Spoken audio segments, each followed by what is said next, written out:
नमस्कार. कोरुची इथून ही सर्वात महत्त्वाची बातमी फक्त आपल्या शिवराजी न्यूज या चॅनलवरती.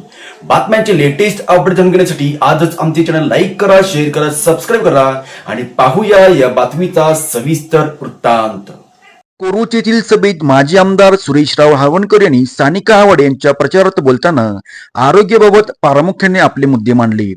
केंद्र सरकार आणि राज्य सरकारच्या आरोग्य विमा योजनांचा लाभ तळागाळातील लोकांच्यापर्यंत पोहोचवण्यासाठी विशेष आरोग्य सेल स्थापन करण्यावर त्यांनी भर दिला.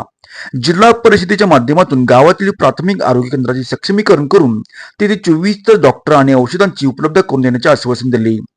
हळवणकर साहेबांनी नमूद केले आहे की आवाडे आणि हळवणकर या दोन्ही ताकदी एकत्र आल्यामुळे आरोग्य क्षेत्रात कोरुचीचा चेहरा मोहरा बदलला जाईल. पाहूया ते यावेळी काय म्हणतात. वाया का घालवायचं अशा लोकांना मत देऊन? काहीतरी बुद्धिभेद करतील, काहीतरी घराणेशाहीचा आरोप करतील, असे वेगवेगळे काहीतरी आपल्यामध्ये मतभेद आणि बुद्धिभेद करण्याचा प्रयत्न करतील. पण मी तुम्हाला विश्वासाने सांगतो की तुम्ही दिलेलं विश्वासाचं मत हे बिलकुल वाया जाणार नाही. कारण तुम्ही मत हे दान करू नका, मत हे कर्ज म्हणून द्या.